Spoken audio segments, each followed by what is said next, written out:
I don't think people always grasp that, where it's like, oh, we'll just do more of what we're doing now and move up. But it's significantly more challenging because of some of the things you mentioned, right? The number of people involved, the internal politics and the external politics.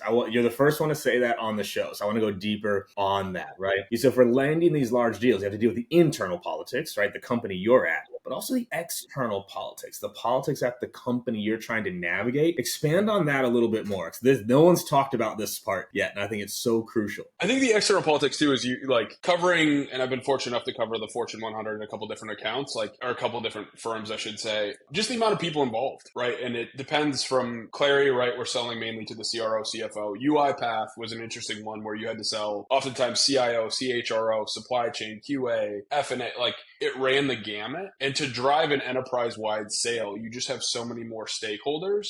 And people are going to have either preferences for certain vendors or potentially biases, right, towards a certain type of product versus another product or wherever the overlap is. And that becomes one of those things that I think the best enterprise sellers, if you're starting with the right executive point of view and understanding what that business is trying to achieve, that you're actually the one helping to orchestrate and organize the politics of your customer, which is the ultimate magic trick that's hopefully a win for them, hopefully a win for you. But it takes a lot of practice and a lot of muscle memory and a lot of at-bats to figure out how to manage all of the different personalities, all of the different goals, measurements, biases, all of those different things we just talked about.